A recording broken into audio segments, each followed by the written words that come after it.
ফুডের থেকে কেনাকাটা করলে কেন যেন মানুষ অস্বীকার করে বা বলতে চায় না, আমি জানি না। আমি গত কয়েকদিন আগে যখন গ্রোসারির দোকানে গিয়েছিলাম কিছু কেনাকাটা করতে, তখন কেনাকাটার পরে এরকম ৩ টা বাটি দেখে ওদের যখন দাম জিজ্ঞাসা করলাম, ওরা আমাকে বলল ৳২২০ লাস্ট মানি ৳২০০ র মধ্যে দিতে পারবে। আর সেম বাটিগুলো যখন আমি চকবাজার গিয়েছি, ওইখানে বাইরের ফুটে ওরা বিক্রি করতেছে, অনেক দোকান ছিল যে ৩ টা মানে একটা সেট মানে ৳১০০ আর দোকানে ওরা এই বড় বাটিটাই ৳১০০ যাচ্ছে।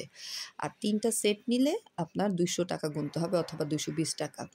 তো যারা ফুটপাতে বিক্রি করছে তারাও কিন্তু প্রফিট করছে। আর যারা দোকানে বিক্রি করছে তারা কি হারে প্রফিট করছে মানে ভাবা যায়। তো ওখান থেকে আমি এই ৩ টা নেয়ার পর আমি একটা ডিমের খাঁচিও নিই। এই ডিমের খাঁচিটা যখন আমি মার্কেটে দাম করেছিলাম, ওরা আমাকে ৳২০০ বলেছিল, লাস্ট 180 বলে দিছে, মানে ১৮০ বলে দিছে। তো আমি নিইনি, আমি পাতিল নিয়ে চলে আসছিলাম। তো পরবর্তীতে সেই চকবাজারের ফুটের থেকেই নিলাম মাত্র ৳১০০। মানে আ এরা যে কি পরিমাণ মানুষকে মানে কি পরিমাণ প্রফিট করে, মানে কি বলবো?